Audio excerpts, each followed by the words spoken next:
Hi, John Morgan here with the Keep Growing podcast. I usually try to keep episodes around the 30-minute mark, but this week we're going to be covering a topic that'll take us all the way from a childhood observation to tackling world hunger. That's quite a bit of stuff to cover. So get ready for a special extended episode of the Keep Growing podcast. Let's meet this week's guest. 27 years ago, Joel Karsten, an entrepreneur with a Bachelor of Science in Horticultural Science from the University of Minnesota, pioneered a unique method for growing vegetables in bales of straw. Now this method is being used by more than 2 million backyard gardeners around the world. Joel has written 4 best-selling books on the subject, since translated into many languages, and has traveled extensively to spread his method worldwide. Straw bale gardening offers real hope for people in some of the poorest places on earth to grow their own food in conditions where it has never been possible. Let's get right into the interview. Yeah, I grew up on a crop and dairy farm down in the southwest part of Minnesota. And if you're a kid on a dairy farm, you spend most of your summers riding on a baling rack, bale 3 rounds of hay for your dad, then you bale 3 rounds of hay for all the neighbors who your dad volunteers you for, and you bale 1 round of straw. For us, it was always oat straw, and of course that's bedding for livestock, where hay is fodder or food for livestock. But that's one of the illusions about straw bale gardening, is you can actually use a bale of hay. If you can't find straw, you could always use a bale of hay. Basically, the inside of that bale is going to decompose anyway, so it doesn't really matter what the material is. But even as a kid, I would notice bales of straw or bales of hay that would get tossed against the barn if they had a broken string or whatever, and they'd get rained on, and they would begin that decomposition process. And 6 months or a year later, the biggest, tallest, healthiest, greenest weeds on the whole farm were the thistles that grew out of those decomposing bales. And then I would use a pitchfork. Of course, when Dad drove the manure spreader past, it was my job to toss them on the manure spreader. And I would notice that the inside was just this beautiful, crumbly, just absolutely gorgeous media, almost like soil that it had broken down into. And I would notice that as a kid and, throw it on the manure spreader and haul it away. But then 10 years go by, 15 years go by, and I graduate from college and I buy my first house. And of course, as a horticulturalist, when you buy a house, your first instinct when that moving van pulls up is to grab your shovel off the back of the truck and run to the yard because you want to see what kind of soil you bought, right? Dig a few holes. It turns out I had about 1 inch of topsoil. So, of course, as a young, just graduated from college and just bought my first house, I didn't have $250 to build raised beds like a normal gardener would have done, but I did remember these bales that used to lay by the barn. And I thought, if they grow thistles, there's no reason why it shouldn't grow a pepper or a tomato. So I tried to do some research on it. I went to the library. We didn't have Google back then. I know my gray hair gives me away. That was 28 years ago, 27 years ago when I did this project the first time. Went to the library and tried to research, and I really couldn't find much about this process of straw bale gardening. I found some stuff about the ancient Aztecs and how they used to have chinampas, if you've ever heard of those mounded gardens that they would have in their swamps, so that they went up and down with the floods, and they would grow vegetables on top of these mounded gardens. So I found some stuff about that and a few brief other mentions, but really couldn't find any good information. And so I just started doing some experimenting on my own, and I discovered very quickly that it worked really well.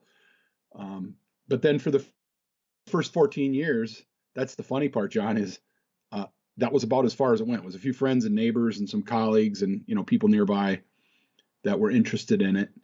And then, of course, I stumbled across, like everybody has their aha moment, I stumbled across a reporter from the local NBC station, and he wanted to do a feature on the news about this crazy guy who grow vegetables out of straw bales. So he came over and filmed at my garden at my house, and it just started to explode after that. I started getting so many calls from people that wanted to hear this method about how I did it. So I started speaking to garden clubs and schools and adult community education classes and that kind of thing. And I wrote a self-published booklet about it. And then that turned into a publishing deal with a real publisher. And the last 13 years, it's spread all over the world. I mean, we have straw bale gardeners in, every nick and cranny of the world at this point. So it's become a really popular thing at this point. Sort of people like to call it a trend, but I've been doing it for 27 years, so it's a pretty long trend. And people who do it absolutely swear by it. They fall in love with it. You can just tell by reading comments on our Facebook page that people who do it, try it. A very common refrain that I hear on our Facebook pages: "I'll never go back to planting in the soil again. This has changed the way I'll garden forever," and that kind of thing. So it's a satisfying feeling to hear people say that. So that's kind of a brief synopsis of how we got to where we are today. Yeah, that's really cool. And you talking about baling hay when you was little, that's me exactly. I grew up on a 25-acre farm and spent all my summer on a hay wagon catching bales as they was coming off the baler. Of course, here in West Virginia, we mostly do square bales because round bales and mountains don't really mix. Yeah, that's true. Yeah. In your book, you go through the process of creating a straw bale garden, and you really can't just take a bale and start right off the bat with it. You kind of have to go through a process to get it ready for planting. Could you kind of walk through that process? Sure. Yeah, that's kind of the illusion of straw bale gardening, is people think you're growing vegetables in straw, but you're really not. You're actually growing vegetables in very recently decomposed straw, which is very different. So we need to spend 2 weeks, essentially 2 weeks, what we call conditioning the straw bale. And what we're doing when we're conditioning it is we're actually growing bacteria inside the bale. Now, the thing about bacteria is you can't see it. So unless you have a microscope, right? So it's a little bit of an illusion. When you we're going to put some fertilizer on the bale, and this can be organic. If you're an organic gardener, use blood meal as a great source, or if you're a traditional gardener, you could just use lawn fertilizer, just inexpensive, high nitrogen lawn fertilizer. And you apply that to that bale along with water, a little bit of moisture. You don't want to add too much, but just a little bit of moisture, and that feeds the bacteria. And the bacteria will begin to replicate and colonize the inside of that bale.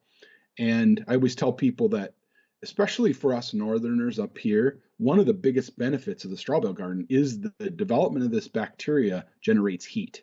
And that's really the friction of bacteria reproducing inside the bale.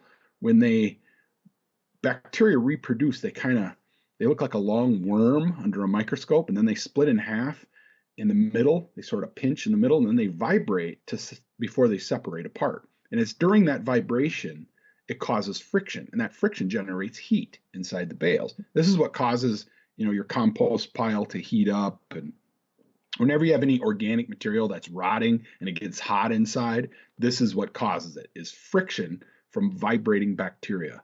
And there's oodles of them in there. I mean, we're talking about trillions of these little tiny bacteria.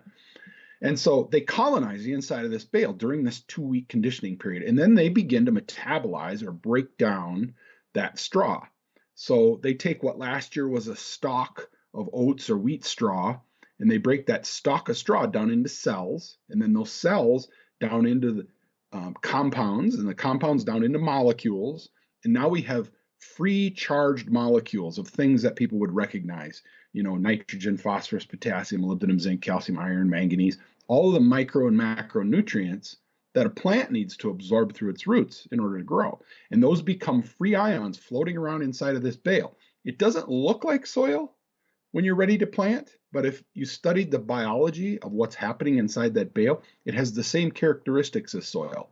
It has free ions that are available to be absorbed through the roots of a new root that begins to develop inside of that bale. So you could do seeds, or you could do a transplant right into that bale, and those ions begin to absorb through the root, and up comes your plant. So this is not hydroponics in a straw bale. We don't use the bale as a place to hold a liquid in order to feed the nutrients. The actual nutrients are coming from the broken down straw.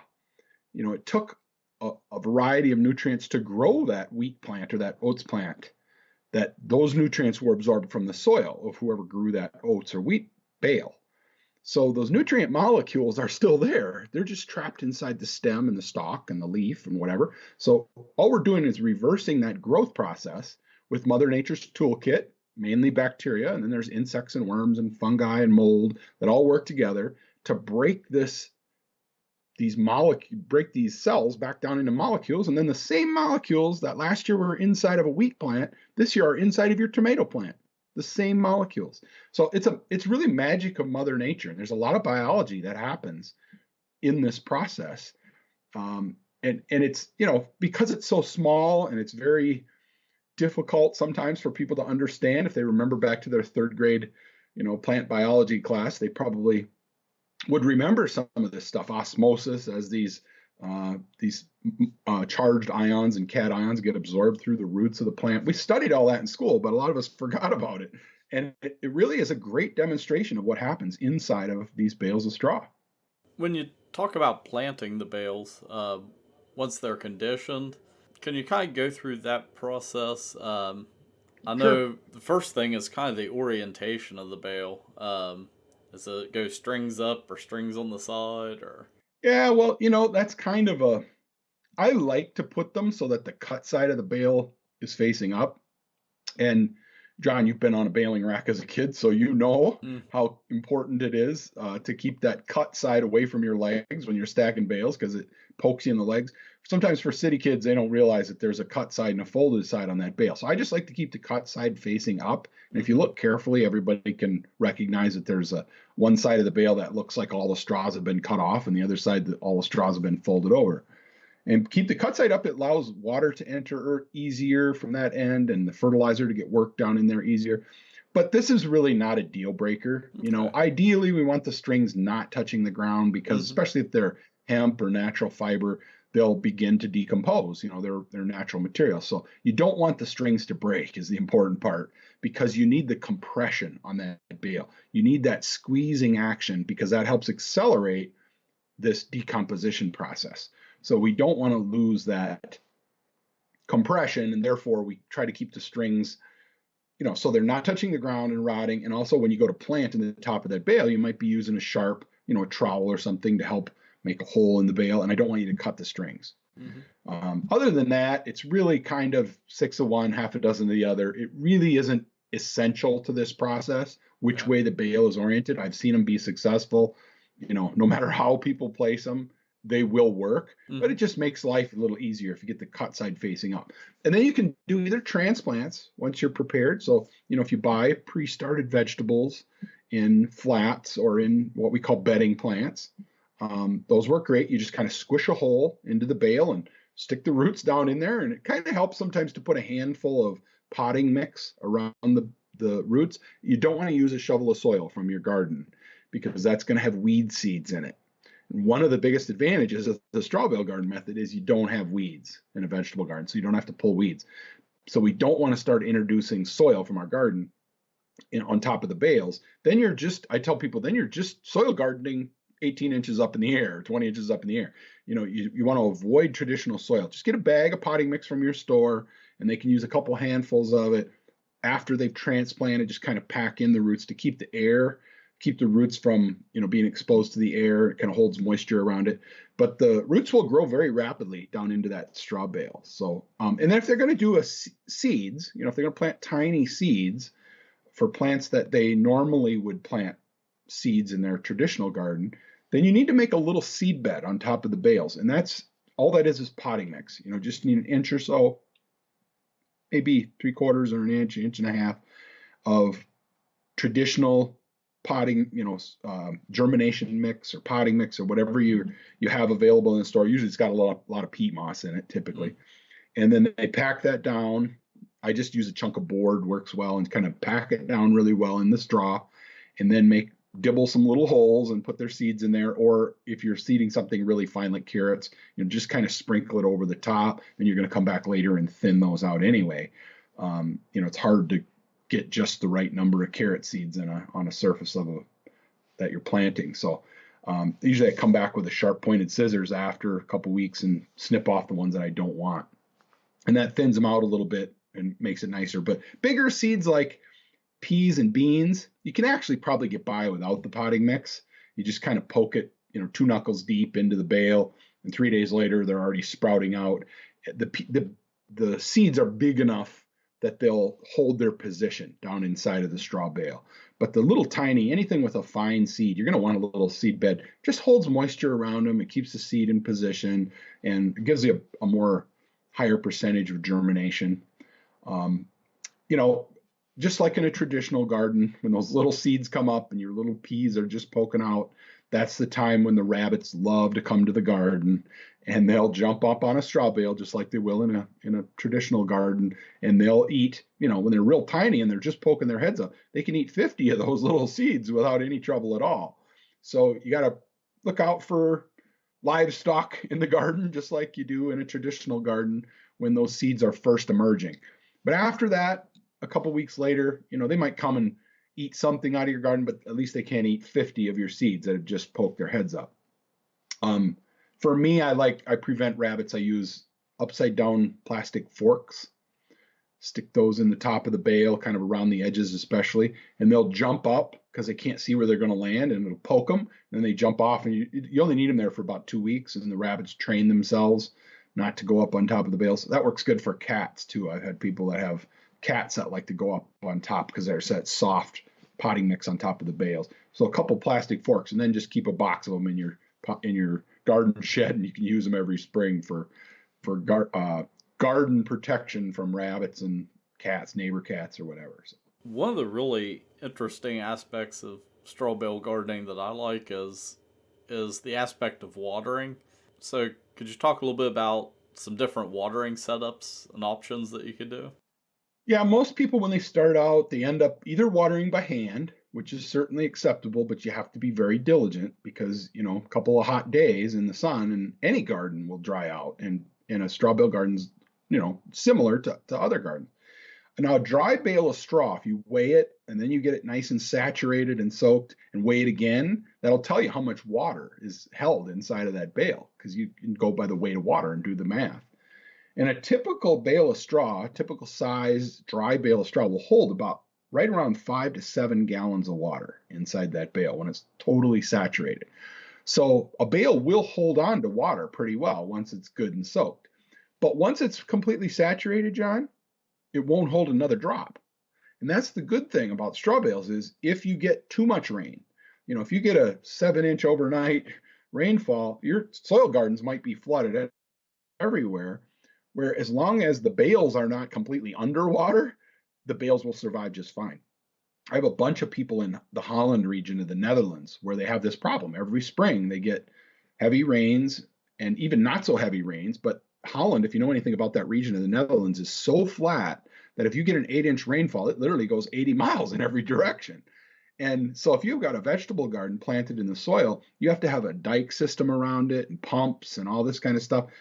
Instead, they just put their vegetables now in straw bales, and the water will come up, 8 or 10 inches along the edges of the straw bale, and then 10 days later it goes away, and you have a beautiful garden the rest of the year. But it's that 10 days late every spring when you get your spring rains, everybody's garden gets flooded. And so I got a couple people that started using this technique over there, and now it's spread all over. So they've really adopted it very much so in that region. So it can work like that anywhere. If you get heavy rainfall, your garden will survive just fine.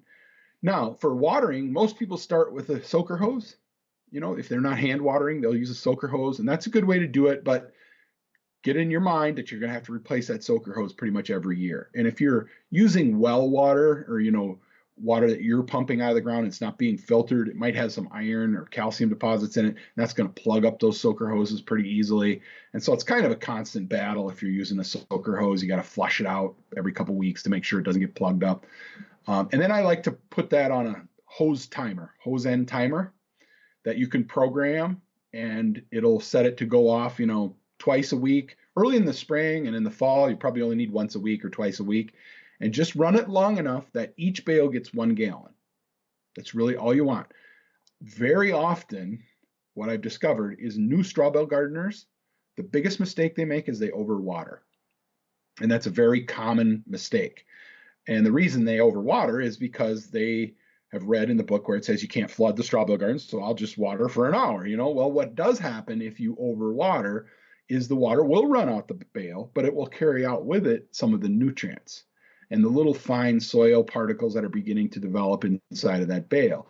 And so if they overwater, it gives you symptoms that look like it hasn't been watered enough. In other words, the plants will droop, but they're drooping not because of lack of water. They're drooping because of, this cold water applied to them for an hour. They weren't thirsty anymore after the first 5 minutes. They had a gallon of water in their roots and the bale was refilled with water. And now for the next 55 minutes, this water's been running over their roots and down out the bottom. And, they're being sort of the soil's being washed away from their roots. And so they'll droop and they look like they haven't had enough water. So then tomorrow you water for an hour and a half, right? That's people's instinct, is to increase the amount of water. So that's the biggest mistake people typically make, is they overwater. Now, if you use a drip system, that's probably ideal. That's even better than a soaker hose, because a drip system, you can now put an emitter next to each plant that you put into the bales. And these are fairly inexpensive. They're much more expensive than a soaker hose, but for a 20 bale garden, it's usually around $50 to $60. You can set one of these drip systems up. Just get one of the little tools and you can punch a hole in the pipes, and then you put the little connectors in there and you run an emitter over. Now, next to your tomato plant, you might put a 3 or 4 gallon per hour emitter, and next to a potato, you might only put a half a gallon per hour. So you're only going to run it for 5 minutes anyway, but now every plant gets the right proportion of water. If you've got a soaker hose, you kind of have to water to the least common denominator, and that's usually a tomato needs a lot of water. So you're going to water so the tomato isn't thirsty, but now the potato's got too much, and the other plants get too much. So it does take a little bit of trial and error to get that down, but I'll tell you again with emphasis, 1 gallon per bale every time you water. So this is easy math. People can take a bucket and stick it underneath their spigot, and they can figure out, okay, if I turn this spigot on, how many gallons a minute am I going to get? Now you do the math. You got 10 bales. You need 1 gallon per bale, so you need 10 gallons of water, and your faucet's giving you 2 gallons a minute, so you only have to run it for 5 minutes. Your plants will droop a little bit if they get thirsty. They'll tend to wither a little bit. Now, that's okay. People get worried when a plant shows signs of needing water. That's okay. As long as it doesn't happen often, and as long as you learn to recognize it. Sometimes what I use up here are indicator plants that will tend to droop very quickly if they don't have water. And I'll put one of those on top of the bale, like an impatient flower works really well for this. They're very shallow rooted. They need lots of moisture. So if they're in a sunny vegetable garden and your impatiens starts to droop, that's the first sign that maybe other plants are going to need water too. So it's kind of a good indicator of when to get out there and water your garden. But of all the complications of straw bale gardening, which there aren't very many, there's a lot of good things, but the one thing that people do tend to do is they water too much.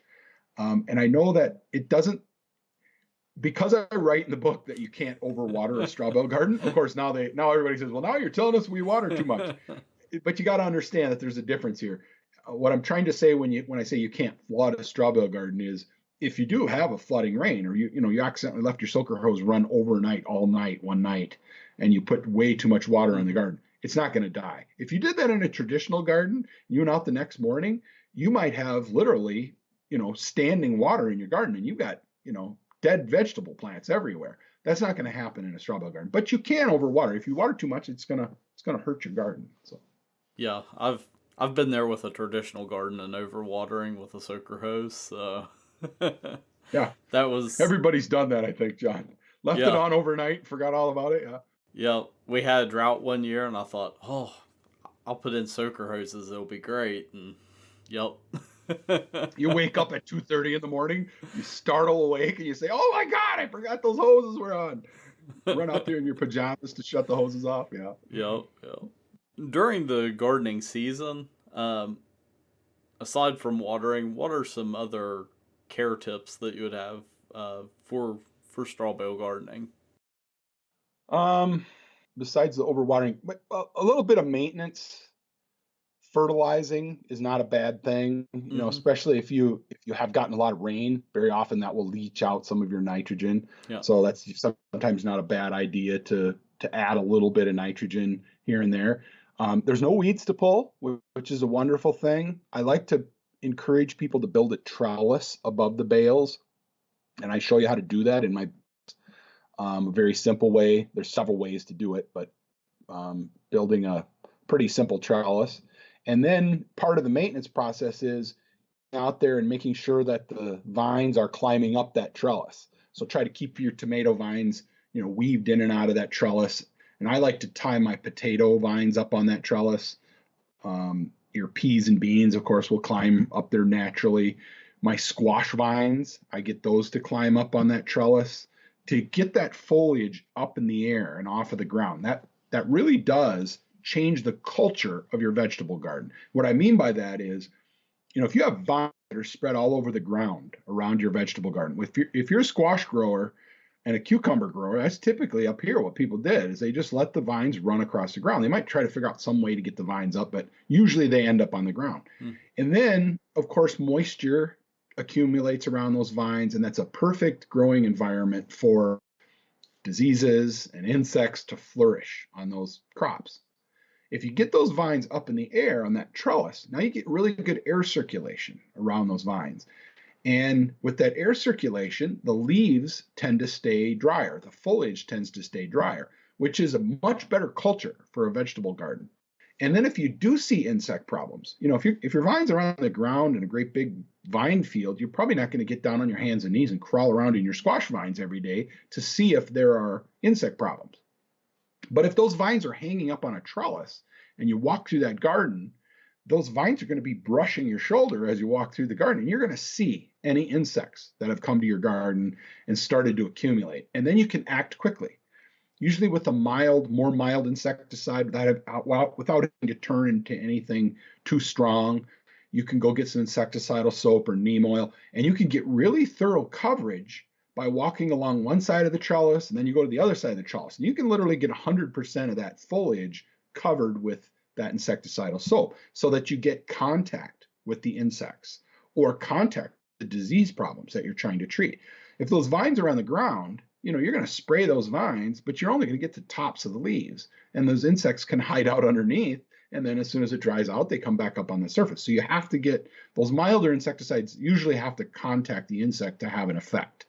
And so by getting those vines up in the air, you detect problems earlier and you can treat them more thoroughly. So that's from a maintenance standpoint, really it's about that trellis, getting vines up on that trellis. And then if you do have any maintenance, you're gonna have less problems with insects and diseases, especially if you don't use a overhead sprinkler. I drive by people's vegetable gardens in the summer and I see the sprinkler going off in their garden. And I understand they have to water their garden, right? But I just would love to stop them and say, from a horticultural standpoint, this is the worst thing you can do to your garden is water with an overhead sprinkler. It's really a no-no. It spreads disease like crazy. And, especially if they're watering at, 8 o'clock at night and it's going to get dark at 9 o'clock and they're going to have wet leaves all night long. You're just creating petri dishes on top of these leaves for this disease problems, fungal diseases and things to just flourish on top of those leaves. You want dry leaves as much as possible. And so no overhead sprinklers, and for sure, no garden watering before dark, because now you're going to have wet leaves all night long. There's no sun to dry them off. So it's really a bad time of day to be watering and a bad method to use if you're using a sprinkler. So I really encourage people, soaker hose or drip style. You do a soaker hose first because they got to convince themselves that this straw bale gardening is something they want to do long term, and then eventually the next time they'll buy a drip system, they'll sort of upgrade, and then that'll last for a long time. I've had mine for 12 years, and you replace an emitter every couple of emitters every summer, and that's about it for maintenance on that. So they do last much longer. And once you get it set up, great thing about straw bales, you don't have to worry about crop rotation. So I can put a bale in that garden underneath that same emitter, and I put a tomato in the same exact spot every year. So I have a plan for what plants go where in my garden, and I just repeat it over and over. So once you get it figured out, you can make a map, and you never have to rotate crops in your garden, which is something that as a traditional gardener you could never get by with. You must rotate crops or you're going to have failure, in your garden. Where with straw bale gardening, we don't worry about that at all. So once you get to fall, what can you do with your spent straw bales? Well, you definitely don't want to throw them away. I always Yeah. tell people you've created the most beautiful compost that you'll ever see, especially by the end of the second year. Sometimes you can use a bale for 2 years.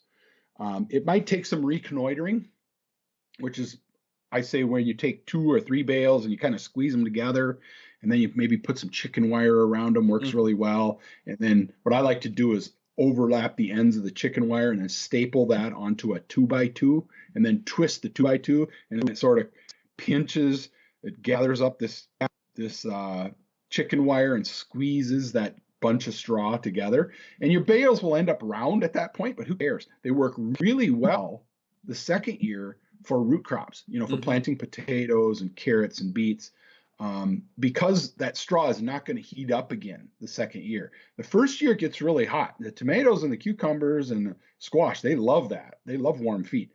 But other crops like potatoes, you have to wait so long in a first year bale until that bale completely cools off before you can plant. If you don't wait, you will cook your potato. And by tomorrow, that seed potato will be a baked potato.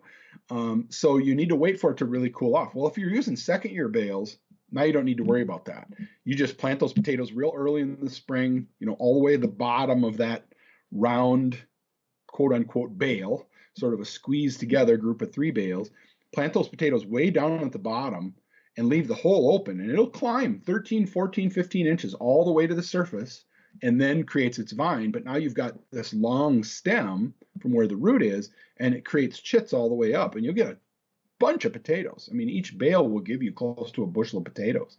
So, that's an easy way to do root crops in a second year bale. And then by the end of that second year, you'll see that bale has really broken down at that point, and there'll be a few stems in there so you can tell it came from straw.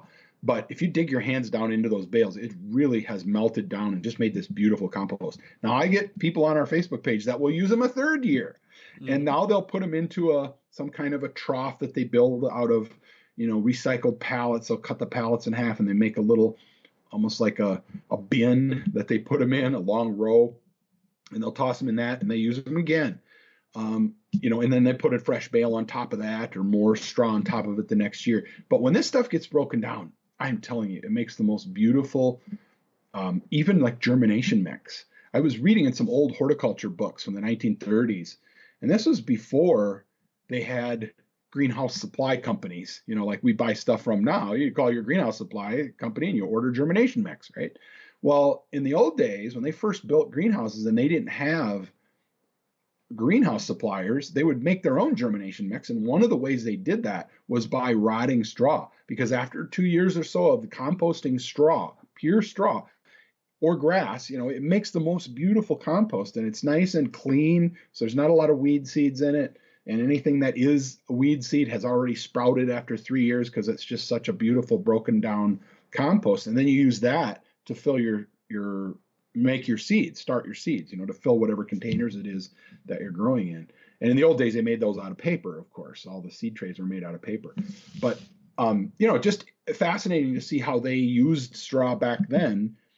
But we still today can get by using that. So when I'm done with my straw bale garden, I don't throw that stuff away. I use it to fill my containers on my patio. Like normal people would go buy a bag of, potting mix at the garden center. I fill it up with straw bale compost and I use it again one more year. Now, it doesn't hold up like a good bag of Miracle-Gro potting mix, which has a lot of, it has a lot of peat moss in it, so it breaks down more slowly and it holds its structure really well. This doesn't hold its structure very well, and it will compact and it will get sort of mucky and muddy in there. So you really can only use it 1 year in a container. And then it doesn't drain as well as it should after that, but it works great for 1 year for sure. And since I have a unlimited supply of it, I just dump all my containers out and fill up with fresh compost from my straw bale garden, and I use it for 1 year. Window boxes, all my window boxes get that in. any hanging plants I do, hanging baskets, I repot potting, I repot house plants in straw bale compost. So you really can use it for almost anything. It Yep. works great. And just kind of talking there about reusing bales the second year and kind of making a DIY bale. And I know in the book you talk about kind of making your own straw bales, and this is really where your idea of straw bale gardening is kind of spread all over the world as far Right. as using different types of materials. Um, Right. with Yeah. with reading your book, I went to the Dominican Republic a few years ago, and something that they have there is tons of sugar cane, and Yep. a lot of that pulp they just burn at the end of the season. I'm thinking they could be using that, like composting it and using it for something, and Yep. I think that idea would apply perfectly there. Yeah, we have lots of folks in Australia, New Zealand, and actually some in the Dominican Republic that are using sugarcane stalks, That's very and making awesome. them into bales and using it. So basically, like I said earlier, you can a bale, a straw bale. Essentially, you can use any organic material. So what I encourage people to do in my book in that make your own bales section, and I do this myself, is in the fall of the year, I'll collect, I take my bagger mower, my little push mower, and I go over top of my hostas once they've frozen and the leaves have started to, die back, and I'll mow off all my perennial garden. So I'm chopping up hostas and astilbes and, daylilies, and all the leftover foliage gets chopped up and sucked into this bag on my mower. Then I dump all that into a great big Rubbermaid bin. These storage bins. I tell Mm. people, go down in the basement and dump all your Christmas decorations out and use that great big bin to make some bales, because that's really all you need is a big 40, 50 quart Rubbermaid bin. And then you have to compress that straw into that bin. So that might mean jumping up and down on it. I show people in my book how to build a little, really it's a baler, but it's just a giant lever that you attach to something so you can push down on it and really get a nice tight squeeze. And then what I've discovered the last year or two, and actually this was somebody wrote me a note about this and said, you should suggest to people that they fill that tub with water. So if you're not making a whole bunch of them in one day, you're just making one at a time, is to fill that bucket up with water and put a rock on top and leave it overnight, so that all that vegetation that you've squished down into this bale. And I mean, we're talking about leaves and grass clippings and, whatever you can find, your trimmings off of your lilac bush, anything you have that will decompose can go in this bucket and get squished. And then you leave it soak overnight with a rock on top, dump it out the next day, and then you'll have this square brick of organic material. You need to wrap that again with the chicken wire and then staple the two ends of that chicken wire onto a 2x2. And I use a wrench on it and I just turn that 2x2 and it'll squeeze that really tight. It's like a vice. It just squeezes around that bale. Then I leave a sharp pointed end of that stick out the bottom of the fence so that I have enough I can pound it in the ground. So once I pound that stake in the ground, then it won't untwist, and you have this bale, held together by the chicken wire, so you don't have to put strings and stuff around it necessarily, and it works beautiful. You treat it exactly like you would the straw bale. You put the fertilizer and water on it for 2 weeks, and it really begins to decompose. Now, when you get really fancy at making these, you can actually mix the fertilizer right in as you're making the bale. So you've got a little bag of fertilizer sitting by the bale maker. Every time you put a layer in, you just toss a little bit on top till you got about 2 cups of lawn fertilizer in there. Or if you're using blood meal, you need about 7, 8 cups of blood meal. Mix that in with this big bale, and now all you got to do is add a little water, and the fertilizer is all mixed in there already. You add a little water, and those microbes will very rapidly begin to decompose that bale. And now you've made a bale that essentially costs you nothing, maybe 30 cents for the chicken wire, but you can reuse that, over and over again. I just untwist it and set it aside. You can use that exact same chicken wire the next year to make another homemade bale. So, here we're lucky in the United States because we have a garden center. We can come down to your guys' garden center and we can buy some bales of straw and we can go home and give this thing a try, for $20 or whatever. Buy a couple of bales and go home and give it a go. But there are a lot of places on planet Earth, John, where they don't have John Deere balers, and there's no, New Holland baler parked behind the machine shed. They don't even have tractors. A lot of these people we're dealing with over in Cambodia and the Philippines are still farming with oxen Mm-hmm. and growing rice. That's their main crop. Well, they have lots of rice straw, so that's not a problem. But the problem is they've never heard of a bale. They just let the straw sit in the field, and then the next year before they plant, they burn it all off. They light their field on fire, and it all burns off. It's bad for the environment, but it's part of their culture. They've been doing the same thing for 1,000 years. They've been growing rice in that same rice paddy, and they do the same thing every year. So now here comes this Western guy along, and we teach him how to take that rice straw and make it into a bale. And we use a little homemade wooden baler, which makes bales much more quickly, and you can get them compressed really nice if you use this. And we give them the plans. They all have cell phones now over there, so they can look it up on YouTube and they can follow the plans for how to make it. So they go cut down some bamboo in the woods, and they make one of these balers essentially out of wood, to squish these bales together. And once they get the bales made, part of the problem in parts of the Asia, like Cambodia, where we are, is that they have lots of flooding. So for about 2.5 months, much of their good soil that they normally would grow vegetables or grow crops is underwater. It's 6-8 feet underwater. So what we did is we took a backhoe and we would dig a great big hole in their farm, about 35 feet by 35 feet and 15 feet deep. And then we'd pile all that soil up right next to the hole and make a mound that was above that highest flood level. Then we'd take the bales made by hand from their rice straw, and put those bales up on top of that mound. So now when the monsoon rains come, it's raining, 10 inches in a day, but the water, as soon as it stops raining, the water quickly filters out of that straw bale, runs off of the mound, so that the straw bales are above that mound and dry, and it's nice and bright sunny the rest of the day, and their vegetables do just fine. It dries out quickly enough and gets enough air back into that bale that the roots survive just fine. And so they can now, during the flood season, they can grow crops like the squash and beans and peas and lots of leafy greens, vegetables.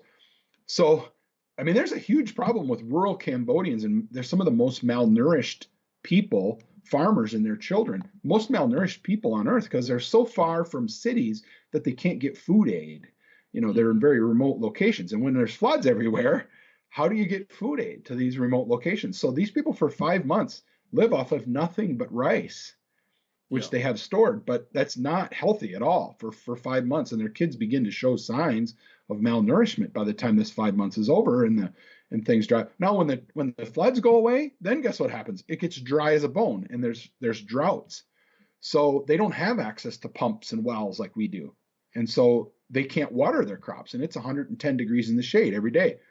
But now we've dug a giant pit in the ground. So guess who has a great big storage tank filled with flood water that they can still dunk a pail in there and go to the top of this mound and keep their vegetable garden watered up on top of this mound. So it's really filling a food production gap in this population in Cambodia. We went from 0 farmers. We now have over 4,000 farmers over there that have adopted this and are doing this. And it costs them nothing. It costs them 0 to do this. They have to get this hole dug, which the government is providing the grants to do this. So this guy he digs 2 holes a day. He's got a great big Komatsu backhoe, and they actually have 4 of them working over there, and they go around the country and they're digging these holes for these farmers.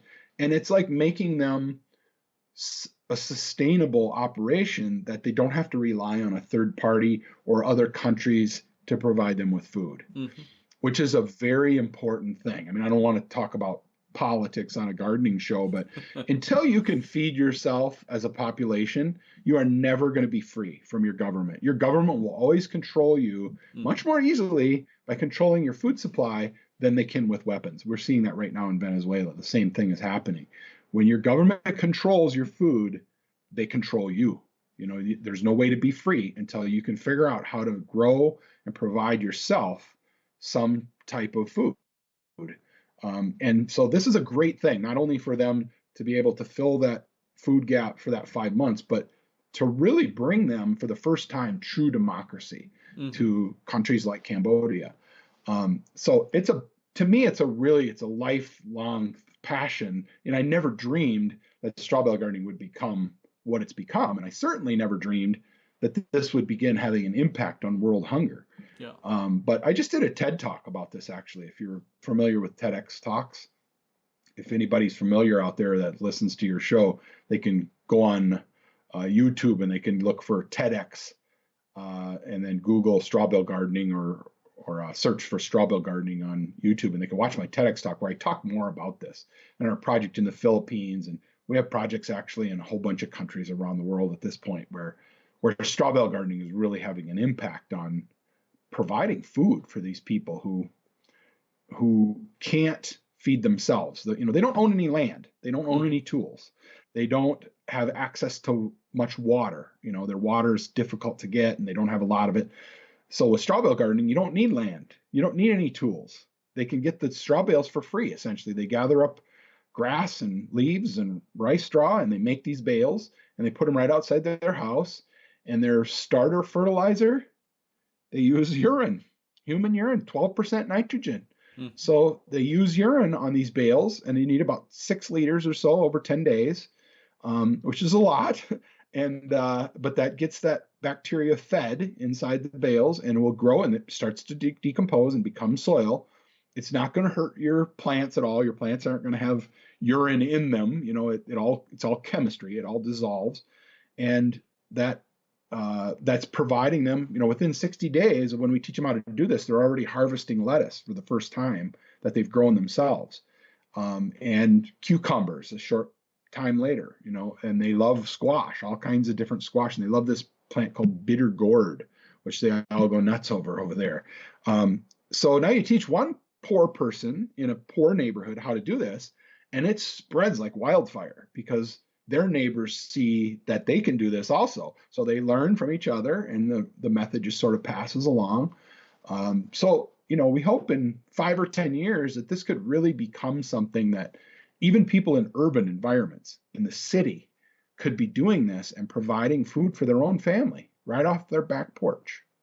I mean, it's amazing. We started talking about something as simple as an observation on the farm when you was a kid, and now we've ended with tackling world hunger. And I just want to thank you for sharing this on the podcast. Sure, I'm so happy to have the opportunity to be here. It's wonderful. I like to spread the word wherever I can, so I take every opportunity I can get. So thank you. All right. Before I go, how can people find you online? Really easy. They can Google me. They can go to my website, strawbalegardens.com, and they can link to everything from there. We have presence in all social media, and basically, if they Google straw bale gardening, they will find me. I'm everywhere out there. So yeah, I'm an easy guy to get a hold of. And if you look on my website, you can even find my phone number. I tell people that, and they think I'm crazy for giving out my phone number. But I get calls. I don't mind taking people's calls. I'll spend 5 minutes talking to somebody and helping them through a problem or whatever. And that's I figure that's what I get paid for. I sold them a book, and they looked up my phone number, and they got a question that they couldn't get answered by reading my book. Then I owe them an answer. So they give me a call. I have no problem with that. I talk to people all day long, probably 20, 30 people a day every day in the spring. So if somebody needs to reach me, they can email me. That's the easiest way. But they can also try and call me. Again, I want to thank Joel for sharing this simple but revolutionary technique for growing vegetables. What stuck out for me is how a simple childhood observation led to the creation of straw bale gardening. I've talked previously on the podcast about my own experiences growing up on a farm and how it inspired me to study biology in college. Nature is perhaps one of the greatest teachers. This episode's gardening wisdom comes from Charlotte Mason, an educator in England at the turn of the 20th century. She writes, "An observant child should be put in the way of things worth observing. Until next time, keep observing and keep growing." For links, videos, and more about this episode, check out our show notes at bobsmarket.com/keepgrowing. If you're listening on iTunes, Google Play, Spotify, or other platforms, be be sure to give us a review. You can also learn more about bulbs through Facebook, Twitter, Instagram, and more. If you want to contact me directly with questions, comments, or smart remarks, shoot me an email at keepgrowing@bulbsmarket.com. The music in this week's episode is by Silent Partner. Copyright 2019, Bulbs Market and Greenhouses, Incorporated.